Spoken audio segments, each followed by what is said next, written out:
করেছে। আমি খালি রেডি আছি, গোটা ভারতের এসআইআর হয়ে যাক, আমরাও চাই এসআইআর হোক।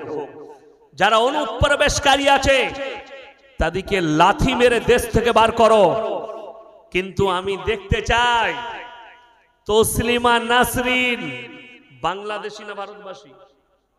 কথা বলে না এরা, এমন চুপচাপ বসে আছেন মনে হচ্ছে আপনার খালা। ওই হারামের আওলাদ দিল্লিতে বসে আছে। তসলিমা নাসরিনকে চ্যালেঞ্জ ছুড়লাম যে তুমি যদি হালালের সন্তান হও তাইলে তুমি একবার হিন্দু ধর্মকে গালি দিয়ে দেখাও, শিখ ধর্মকে গালি দিয়ে দেখাও, খ্রিস্টান ধর্মকে গালি দিয়ে দেখাও, তোমার পাছায় লাথি মেরে গঙ্গা পার করাবে সরকার। এই মুহাম্মদ সাল্লাল্লাহু আলাইহি সাল্লাম ইসলামকে গালি দিচ্ছ বলে তোমাকে আঁচলে করে ভরে রেখেছে।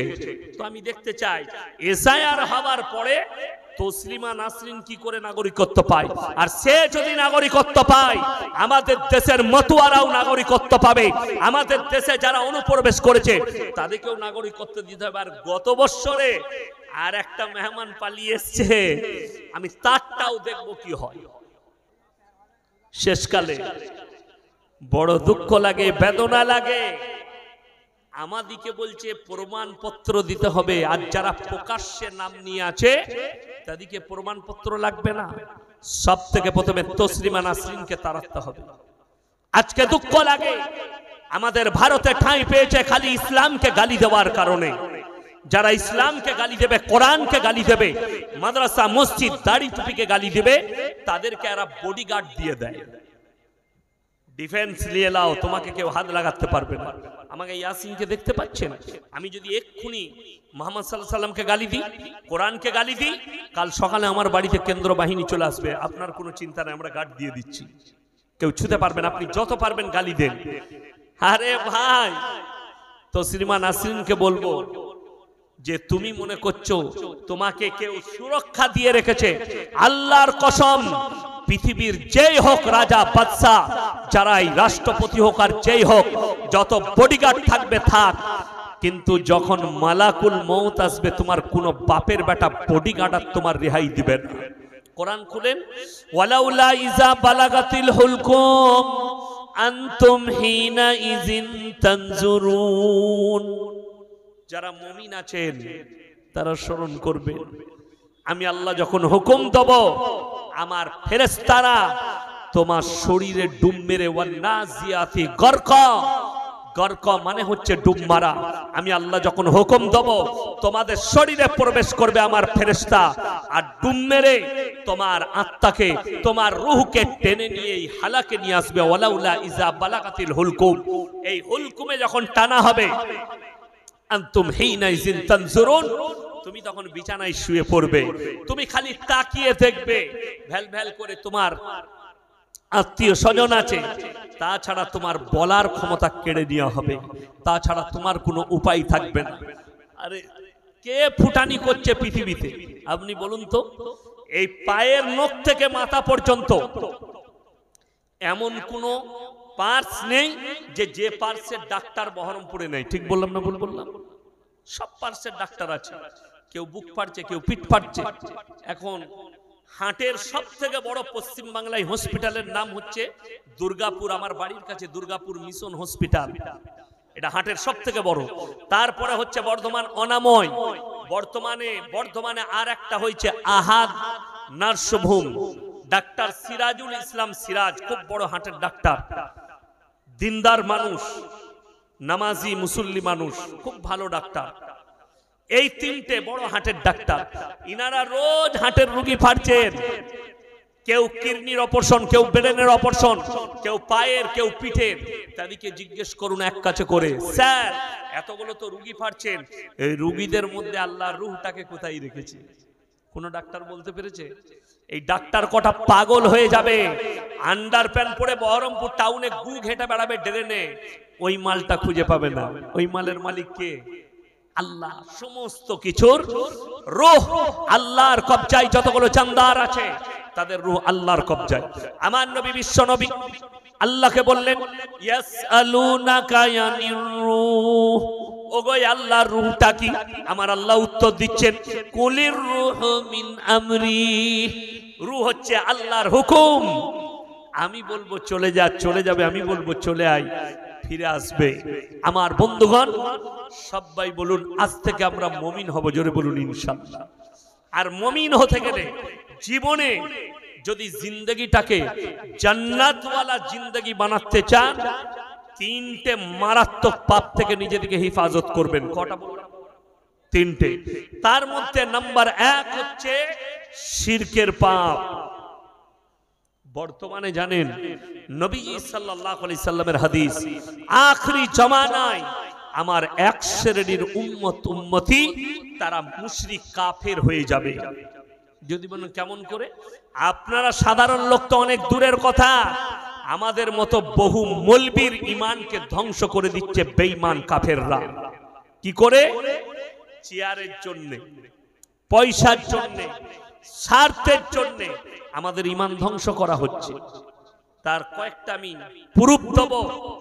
বর্তমানে আমাদের সমাজে একটা ভাষা বেরিয়েছে মারাত্মক দামি, ধর্ম যার যার উৎসব সবার।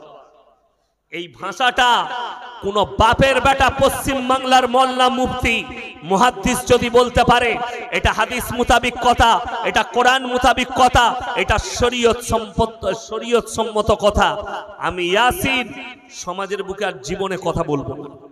এখানে এতগুলো আলেম বসে আছেন, একজন বলে দেখ না ধর্ম যার যার উৎসব সবার, এটা শরীয়তি ভাষা, এটা কোরআন হাদিস মুতাবিক ভাষা।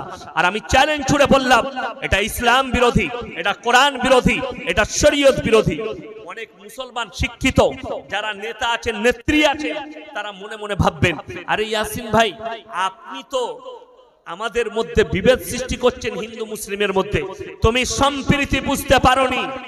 যদি ধর্ম যার যার উৎসব সবার এই কথা যদি মানতে হয় আমাদের মতো মৌলবীকে, আর এটা যদি সত্য হয়, তাহলে আমি বলবো কুরবানির সময় কেন এই কথা বলো না? কথাটা বুঝে আসেনি?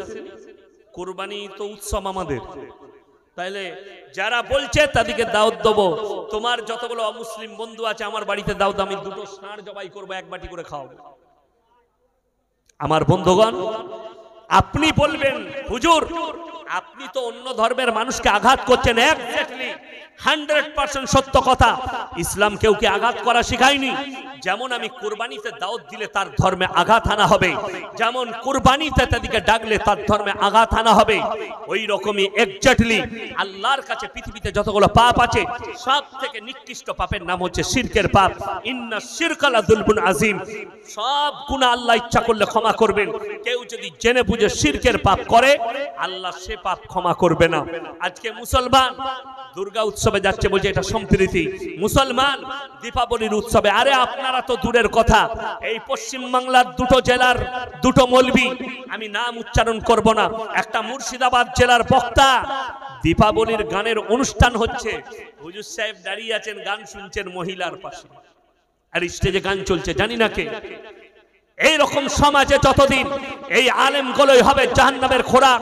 বীরভূম ডিস্ট্রিক্টে নামের আগে লাগানো আছে মুফতি, নামের পরে লাগানো আছে পীর, এবং নামের শেষে লাগানো আছে কাসমি। কাসমি মানে দেওবন্দ থেকে পড়া। তার শেষে লাগানো আছে জমিয়তের অমুক দায়িত্বে আছেন। তিনাকে দেখছি দীপাবলির উৎসবে বলছে আপনারা মায়ের আশীর্বাদ নেবেন, মায়ের আশীর্বাদে ভালো থাকবেন, মা আপনাদিকে ভালো করুক, মা আপনার মঙ্গল করুক। এই মৌলবীকে সঙ্গে সঙ্গে ঈমান ধ্বংস হয়ে গেছে। একে ইস্তেগফার পড়তে হবে। কোন হিন্দু ভাই, কোন মুসলিম ভাই, কোন দলিত ভাই, আপনি যদি মনে করেন হুজুর আপনার মতো মৌলবী আপনি আমাদের মধ্যে বিভেদ সৃষ্টি করছেন, না, সম্প্রীতি কাকে বলে শুনে নাও। সম্প্রীতি মানে এটা নয়। আল্লাহর কাছে কোরআন শুনে নেন। যারা আছেন শিক্ষিত জ্ঞানী গুণী, যাদের ব্রেনে আমার এই ভাষা আঘাত লাগছে, অন্তর থেকে বলবো কোরআনের ভাষাটা শুনেলেন। লাউ কানা ফীহিমা আলিয়াতুন ইল্লাল্লাহু লাফাসাদাতা। আমি আল্লাহ ছাড়া যদি পৃথিবীতে আর একটা আল্লাহ হতো, পৃথিবীতে মারামারি আর বিভ্রাট সৃষ্টি হতো। আমি আল্লাহ ছাড়া পৃথিবীতে দ্বিতীয় কোনো মালিক নেই। একটা উদাহরণ দিচ্ছি। আপনাদের মুর্শিদাবাদ জেলায় আজ থেকে 4-5 বছর আগে মনে হয়, সালটা আমার মনে নেই, কিন্তু মনে আছে ফজরের পরে দৌলতাবাদের বালির ঘাটে একটা বাস পড়েছিল, মনে আছে? 44 জন মারা গিয়েছিল। সেই দিনেও আমি করিমপুরে জলসা করেছি, যেদিনে বাস পড়েছে সেই দিনে আমার দৌলতাবাদে জলসা ছিল। 44 জন, সেখানে হিন্দু মুসলিম সব ছিল, ছিল না? ছিল না? হিন্দু মুসলিম সব ধর্মের মানুষ ছিল। আচ্ছা, ভগবান বলে হলো আমার মালগুলো বার করলি আল্লাহর গুলো মরুক? আল্লাহ বলেছিল আমার গুলো বার করলি ভগবানের গুলো মরুক? কেন? 44 জনই যখন মারা গেছে, যতজন ছিল ততজন যখন মারা গেছে, জানবেন এদের সকলের মালিক একজন, ঠিক কিনা? তা না হলে যেমন বৃষ্টি, এটা যদি পঞ্চায়েত প্রধানের হাতে হতো, পিঠের চাম থাকতো? আর কথা বলে না, তার পিঠের চামড়াটা ফাটিয়ে দিত তো না। কার হাতে? আল্লাহর হাতে। মাথা নত করে মেনে নাও, মালিক একজন। আমার বন্ধুগণ, যদি বলেন সম্প্রীতি কি, আপনি বুঝিয়ে দেন। শুনেন, সম্প্রীতি জানতে গেলে মৌলবীদের কাছ থেকে জানবেন, আমাদের কাছ থেকে জানবেন। আল্লাহ তাআলা কোরআনে বলেছেন, তোমরা কারো দেবদেবীকে গালি দিও না, কারো ধর্মকে গালি দিও না। ইমানদারির সঙ্গে বলছি, আমার 1.5 লাখ থেকে 2 লাখ জলসা ছুটছে ইউটিউব আর ফেসবুকে। একটা যদি বয়ান কেউ বার করতে পারে, একটা ক্লিপ যদি বার করতে পারেন যে কারো দেবদেবীকে গালি দিয়েছি, কারো ধর্মকে গালি দিয়েছি, আমি তো উপরন্তু অনেক বক্তা যারা নিজের নামের শেষে লাগায় চতুর্বেদী, পঞ্চম বেদী আর অন্য ধর্মের সমালোচনা করে, আমি তাদেরকে বলি, শোনো, ইসলাম এই শিক্ষা দেয়নি। কোরআনে আছে তার ধর্মকে গালি দিও না, তারটাকে তুমি নিজের মনে করো না। আমি আল্লাহর কসম বলছি, আমি তার ধর্মকে নিজের মনে করি না। দেবদেবীটা আমার নয়, এটার উপরে বিশ্বাস রাখলে ঈমান ধ্বংস হয়ে যাবে, কিন্তু আমি গালি দিতে পারবো না তার ধর্মকে। তোমার ধর্ম তোমার কাছে, আমার ধর্ম আমার কাছে। আমার বন্ধুগণ, আল্লাহ কোরআনে বললেন, যদি কেউ কোনো ব্যক্তি, কোনো মানুষ, এখানে আল্লাহ ধর্মের কথা বলেননি, কোন হিন্দু ভাই যদি আমার বয়ান শুনছেন, এখানে কোন অমুসলিম দলিত ভাই, তাইলে তাদেরকে বলবো ভালো করে ব্রেনে গেঁথেলেন, ভালো করে বুঝেন আমার কথাটা। সম্প্রীতি কাকে বলে? আল্লাহ কোরআনে বললেন, কোন মানুষ যদি কোন মানুষকে অন্যায়ভাবে হত্যা করে, সে যেন গোটা মানব জাতিকে হত্যা করলো। কেউ যদি কোন মানুষের উপকার করে, সে গোটা মানব জাতির উপকার করলো। আল্লাহ রাসূল সাল্লাল্লাহু আলাইহি সাল্লামের হাদিস, তোমরা মুমিন ততদিন হতে পারবে না যতক্ষণ পর্যন্ত তোমার কাছ থেকে তোমার প্রতিবেশী সুরক্ষিত নয়। আপনার পাশের লোককে আপনার কাছ থেকে সুরক্ষা পেতে হবে। নাম্বার 2, নবীজি বললেন, তুমি দেখো না তোমার বাড়ির পাশে কে বসবাস করছে, সে খ্রিস্টান হোক, সে হিন্দু হোক, সে দলিত হোক, সে আদিবাসী হোক, ক্ষুধার্ত হলে খাবার দাও, বস্ত্রহীন হলে বস্ত্র দাও, বিপদে পড়লে পাশে দাঁড়াও। আমি কালকে বলেছি যে 1 বছর আগে এশিয়া মহাদেশের সব থেকে বড় ক্যান্সারের হসপিটালের নাম হচ্ছে মুম্বাই টাটা মেমোরিয়াল। রতন টাটা বানিয়েছে, টাটা কোম্পানি বানিয়েছে হসপিটালটা। সেই হসপিটালে অনেকগুলো গেট আছে, আমি অনেকবার মুম্বাই গেছি, যাই তো সেই একটা গেটে একজন অমুসলিম ভাই, ওখানে একটা জিনিস দেখেছি খুব ভালো, অনেক গরিব মানুষ যায়, অনেক গরিব মানুষ থাকে, সেই গেটেতে খাবার বিলি করা হয়। একটা জিনিস বলি, আপনার কাছে পয়সা থাকলেও অনেক সময় আপনি খেতে কি পারবেন না। আমি যখন গুজরাটের 2002-এর দাঙ্গায় আমি যখন পালিয়ে আসি, কোথা থেকে? গুজরাট থেকে মুম্বাই পালিয়ে আসি, আমার কাছে 5000 টাকা পকেটে ছিল, কিন্তু 1 বোতল পানি কিনে খেতে খাবার সময় পাইনি। আমি কতক্ষণে বাস পাবো, কতক্ষণে ভলভো ধরবো, কতক্ষণে আমি বোম্বাই রওনা হব। জানটা দুক দুক করছে, কখন কি হয়ে যাবে জানি না। হোটেলে একটা দাঁড়িয়ে আছি, মুসলিমদের হোটেলে। যখন বাস এলো, বাসে চাপলাম, ওই ভলভো কোম্পানির বাসের যে সিস্টেম, একটা করে বিস্কুট, একটা করে পানির বোতল দিল, সেই পানি পান করলাম। ভোক লেগেছে, খাবার খাইনি, টাকা আছে পকেটে। আপনার কাছে পয়সা থাকবে, আপনি খেতে পারবেন না। আমার বন্ধুগণ, ওই রকমই মুম্বাই হসপিটালে কেউ বাপকে নিয়ে গেছে, কেউ মাকে নিয়ে গেছে, কেউ বোনকে নিয়ে গেছে, কেউ স্ত্রীকে নিয়ে গেছে, কেউ সন্তানকে। তাদের কাছে টাকা আছে, সময় নাই খেতে যাবার, এক্ষুনি আমার ডাক পড়বে, এক্ষুনি আমার রুগীকে ডাকবে। তাই লাইনে দাঁড়িয়ে যারা খাবার দিচ্ছে নিচ্ছে। সেই হিন্দু ভাই কি বলছে জানেন? সেখানে একটা মুসলিমদের মেয়ে মুখে উন্না বেঁধে চোখগুলো বেরিয়ে আছে, সেও দাঁড়িয়েছে। একজন চাচা টুপিওয়ালা গরিব, সেও দাঁড়িয়েছে। তখন সে এলান করছে, अगर खाना लेना है जो जय श्री राम बोलेगा उसी को खाना मिलेगा, ना तो लाइन से निकलो, खाना नहीं मिलेगा। এটা হচ্ছে তার ভাষা, জয় শ্রীরাম বলোগে খানা মিলেগা, না তো লাইন সে নিকলো। আর একটা গেটে একজন মুসলমান ব্যক্তি, মাথায় টুপি, মুখে দাড়ি, বড় লোক চাচা, তিনি গাড়ি করে নিয়ে এসে খাবার বিলি করছেন, লাইন দিয়ে দাঁড়িয়ে আছে। তিনি কি বলছেন জানেন? कुछ बोलने का जरूरत नहीं, भूख लगा है खाना खा लो। জোরে বলুন সুবহানাল্লাহ। এটাই তো নবীজির আদর্শ। দেখো না কোন জাতে, ক্ষুধার্ত হলে খাবার দাও, বস্ত্রহীন হলে বস্ত্র দাও। ইমানদারির সঙ্গে বলুন তো, এর থেকে বড় সম্প্রীতি আর কিছু হতে পারে না? বড় কষ্ট। ইব্রাহিম আলাইহিস সালাতু ওয়াস সালাম, তিনার আব্বা জানের তিনটে কাজ ছিল: মূর্তি তৈরি করা, মূর্তি বিক্রি করা, আর মূর্তির উপাসনা করা। আজকে আমাদের অনেক মুসলমান ভাই কি করে? দোকান দেয় মেলাতে, বাজারে দোকান দেয় না, দেয় না। অনেক মুসলমান ছেলে দোকান করে, মনোহারি দোকান করেছে। অনেকজন পুতুল বিক্রি করে, অনেকজন জীবজন্তু জানোয়ারের দলগুলো বিক্রি করে। শুনে রেখে দিবেন, যতগুলো জানদার আছে, এই জানদারের যদি কোনো মূর্তি থাকে, মূর্তি তৈরি করাও হারাম, বিক্রি করাও হারাম, তার ব্যবসাটাও হারাম। যদি কেউ নিজের বাড়িতে ছেলের খেলনার জন্য পুতুল রাখে, তার বাড়িতে যদি কোনো কুকুরের দল রাখে, জেনে রেখে দিবেন সেই বাড়িতে রহমতের ফেরেশতা আসবে না। আমল করব বলুন ইনশাআল্লাহ। কেন? ইব্রাহিম নবীর বাপের তিনটে কাজ ছিল: মূর্তি তৈরি করা, বিক্রি করা, উপাসনা করা। ইব্রাহিম নবী নিজের আব্বাজানকে দাওয়াত দিয়েছেন, কি বলে? ইসকাল লিয়াবিহি আবাতি লিমা তাবুদু মা লা ইয়াসমাউ ওয়া লা ইউবসিরু ওয়া লা ইউগনি আনকা শাইয়া। হে আমার আব্বাজান, আপনি কার উপাসনা করছেন? হাত পা নাড়তে পারে না, কথা বলতে পারে না, নিজস্ব কোনো যোগ্যতা নেই, আপনি তার উপাসনা করছেন। এটা হচ্ছে শয়তানের রাস্তা। ছেড়ে দেন, আমার আল্লাহকে বিশ্বাস করুন। আমার বন্ধুগণ, কেউ শিরক করব না বলুন ইনশাআল্লাহ। সব থেকে দুঃখ কি জানেন তো? আমাদের দেশে শিরকে বেশি লিপ্ত হচ্ছে মা বোনেরা। যেমন আমাদের দেশে মদ খেয়ে মারা যাক, গাঁজা খেয়ে মারা যাক, সুদ খেয়ে মারা যাক, যত পাপ করবে করুক, যদি মরে যায় মোটামুটি জান্নাত রেডি। কেন?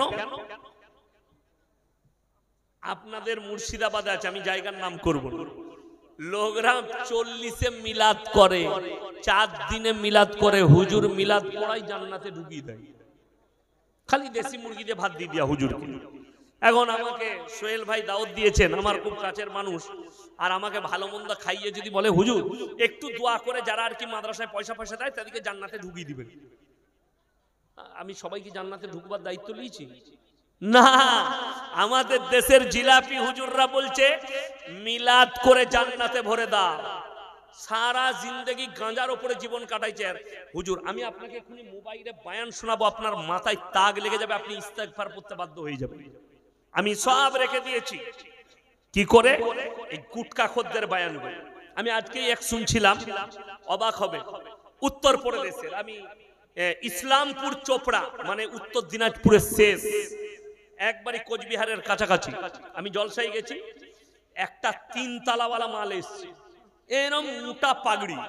তো সে বয়ান করছে, আমাকে কমিটির লোক বললে हजरत अब थोड़ा ठहर के बयान कीजिएगा। हम लोग वो गड़बड़ किया तो हम भी करेंगे, हम तो ऐसे झंझटे वाला मौलवी है, हम तो झंझट अच्छा समझते हैं। तो তিনি बयान করছে কি জানেন? बोले अरे और तो और बड़ा पीर अब्दुल कादिर जिलानी की घर में जो तोता था, तोता माने जानें टिया पाखी, की बोललाम टिया तोता पाखी, बोले जो तोता था वो भी हाफिज़े कुरान बन गया था। नाउज़ुबिल्लाह बोले ওইটা গেল, ওটা যা বটে বটে।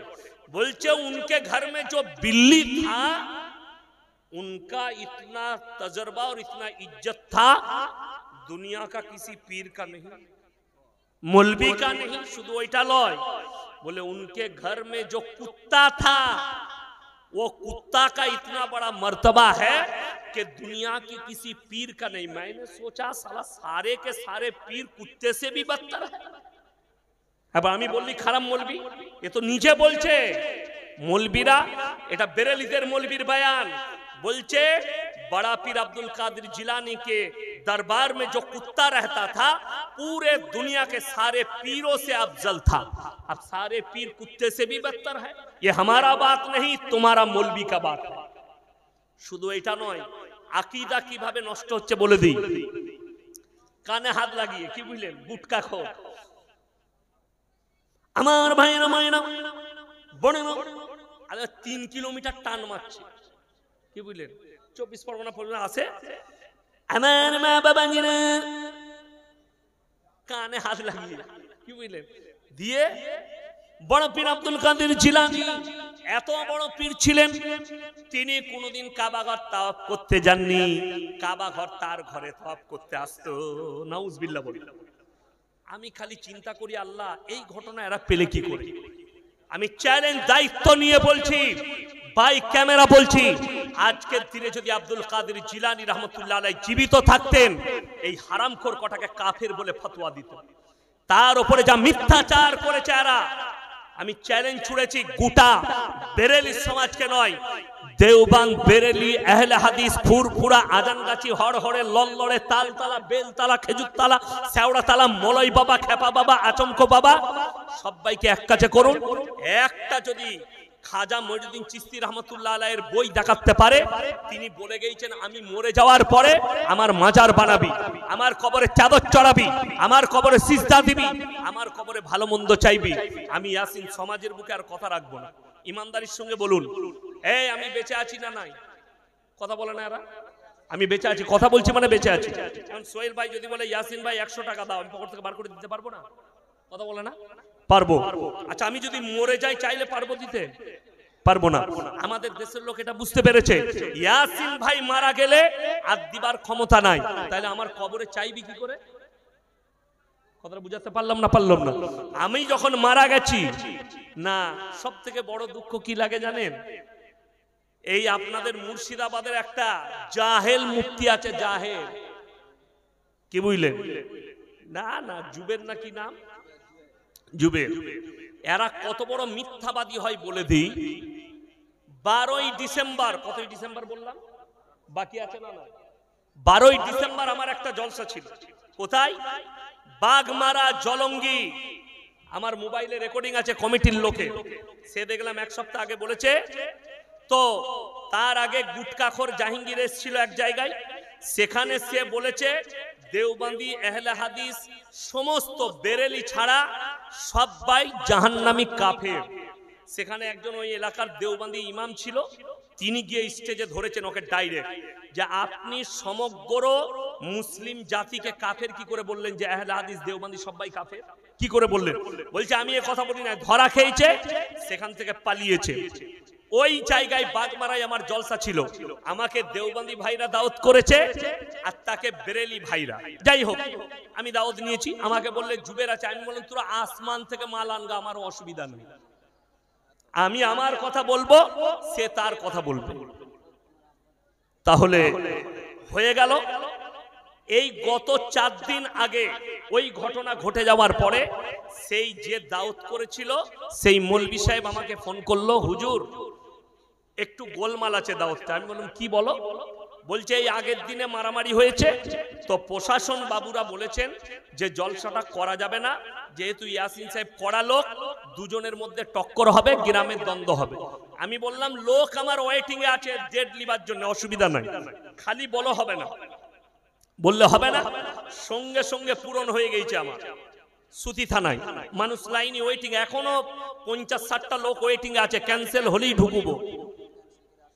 এইটা আমি এক জায়গায় ক্যান্সেল করে বললাম ভাইজানের খাতিরে আমি এসছি, নাহলে আমি এই দাওয়াত দিতাম না। যদি অন্য কেউ ফোন করতে দাওয়াত হতো না। খালি ইনি বললেন আমার গ্রাম, আমার মাদ্রাসা, আমাদের মাদ্রাসা, আপনি আসুন, আমি যাবো ইনশাআল্লাহ, আমার শখ আছে যাবো আপনার মাদ্রাসায়।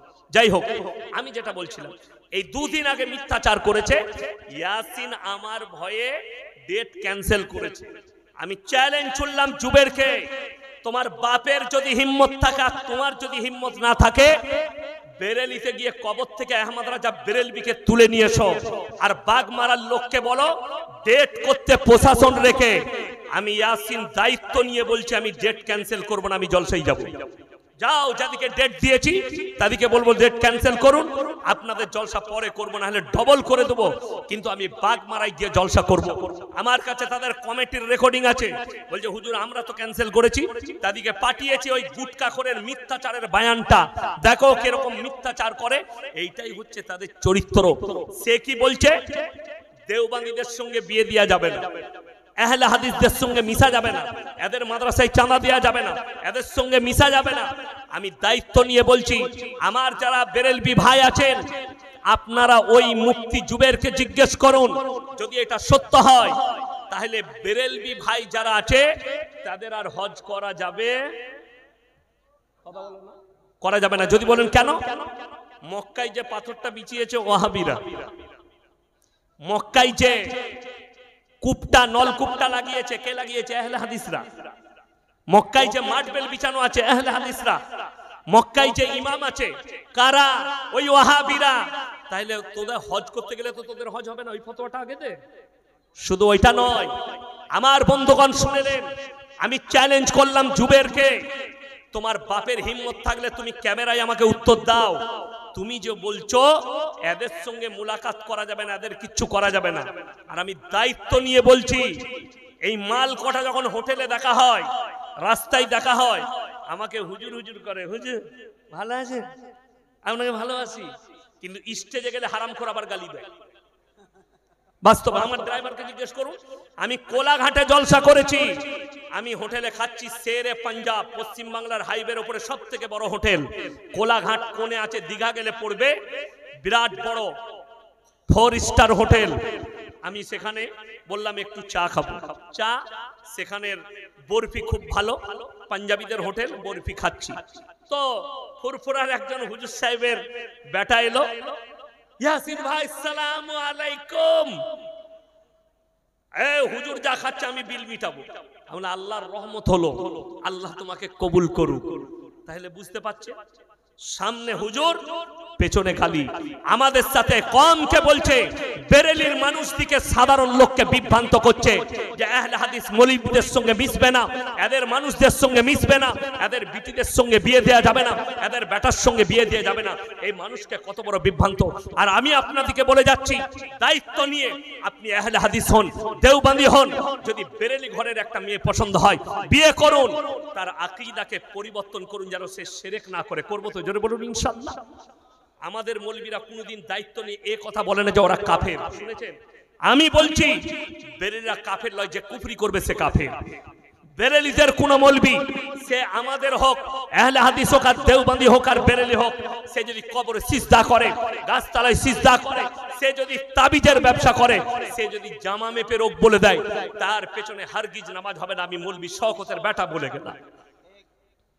আমার অবাক লাগে, এই 2-3 সপ্তাহ আগে হাওড়া ডিস্ট্রিক্ট থেকে একটা ভদ্র মহিলা ফোন করেছে, আমি গাড়িতে আসছি মুর্শিদাবাদে, বলছে হুজুর একটা ব্যাপার ছিল। কি? আমার শ্বশুর বাড়িতে প্রচুর ঝামেলা ঝঞ্ঝট। কি হয়েছে? স্বামীর সঙ্গে ঝগড়া, শাশুড়ির সঙ্গে ঝগড়া। আমি বললাম মিটিয়ে নাও, সবর করো, ধৈর্য ধারণ করো, সংসারে অনেক আঘাত বেঘাত আসবে। সে বলছে না না, আমাদের হুজুরের কাছে গেল। হুজুর কি করেছে? বলছে একটা বই বার করেছে, বলছে বইয়ের উপরে হাত রাখো, কি হয়েছে বলে দেবো। আমি শালা বইয়ের সঙ্গে হুজুরের কি কালেকশন বে? কথাটা বুঝতে পারেননি? এই যে মাইকটা, মাইকটা আমার সাথে কালেকশন আছে না কারেন্টের তারের সাথে? কারেন্টের সাথে। তাহলে হুজুর বইয়ে হাত রেখে বলছে তোমার রোগ কি হয়েছে? শালা বহরমপুরে রক্ত দিয়ে রোগ ধরা পড়ছে না, 3বার 4বার কম্পিউটারে দেখছে মাল ধরা পড়ছে না। আর অনেক মৌলবি জামা নিয়ে যান, জামা মেপে বিরাট গোলমাল তো।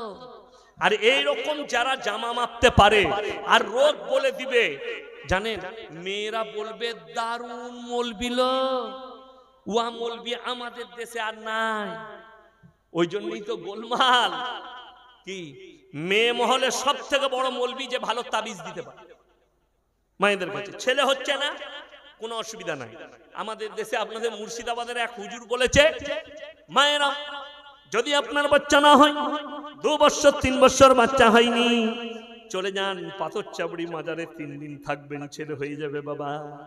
আমি সালা শুনেছি স্বামীর পাশে শুলে ছেলে হয়, ই বলছে মাজারে শুলে ছেলে হয়ে যাবে। যা বুঝে কর, এই মাজারে শুলে ছেলে হবে? বড় কষ্ট লাগে। শুনেলেন, কিতাব আমাদের নয়, কোন দেওবন্দি মৌলবীর নয়, কোন আহলে হাদিস মৌলবীর মুহাদ্দিসের নয়। দুটো দুজনার ফতোয়া বলছে। একটা হচ্ছে ফুরফুরার দাদা হুজুর, তার ফতোয়াই লিখেছে মেয়েদের মাজারে যাওয়া হারাম।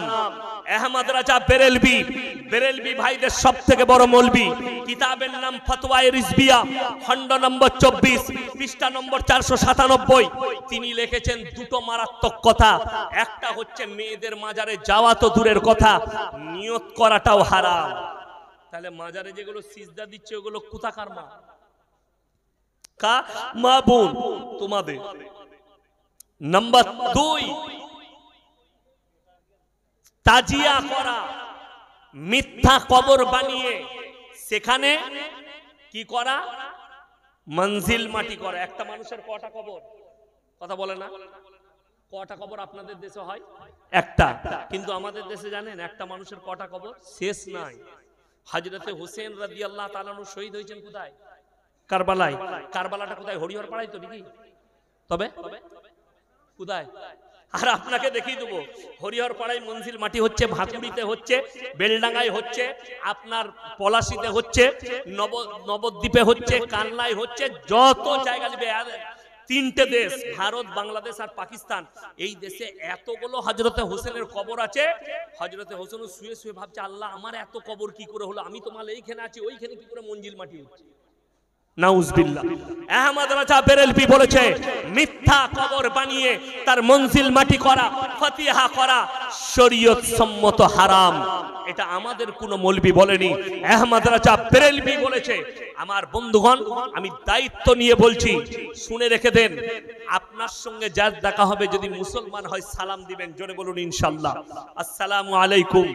এই মৌলবিরা বলছে বেরেলভি ভাইদিকে, এদের মৌলবিকে সালাম করো না, অথচ তারা রাস্তায় দেখা হলে আমাদের সঙ্গে ছুটে এসে মুলাকাত করে।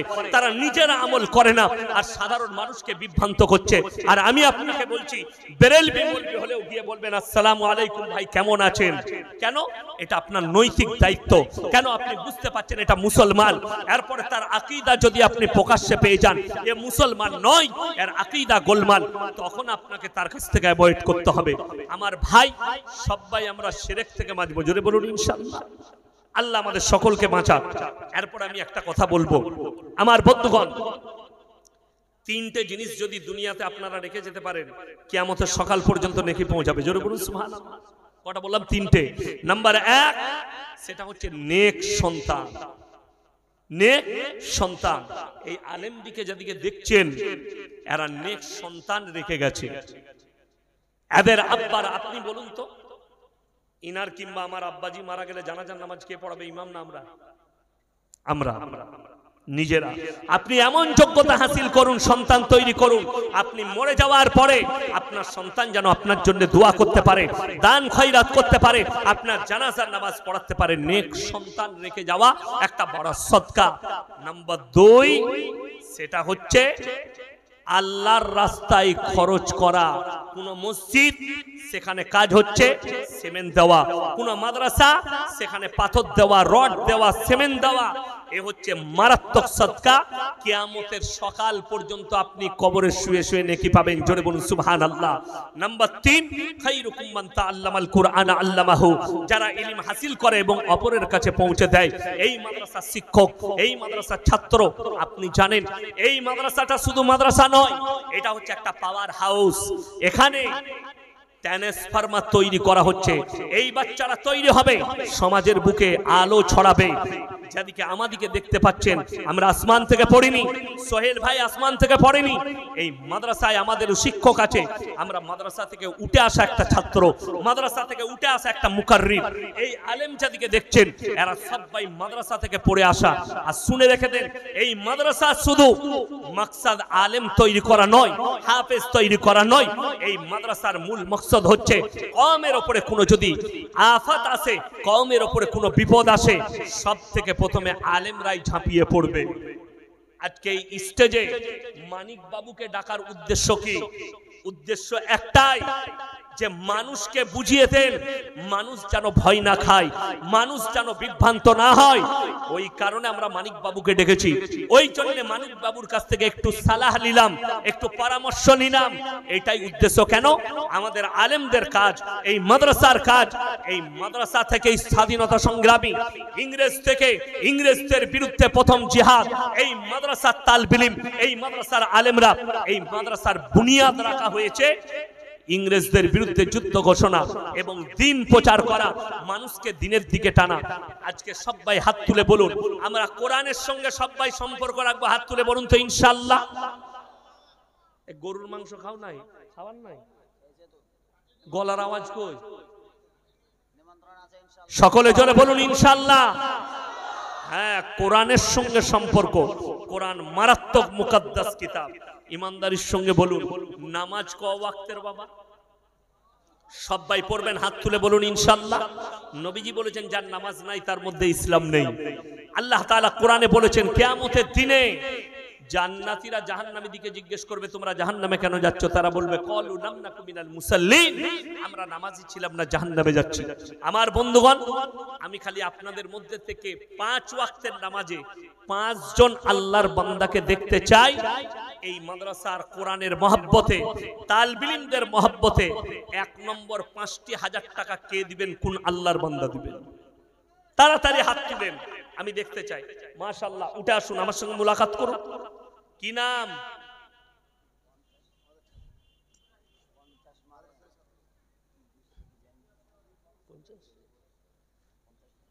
আমার ভাই 5,000 টাকা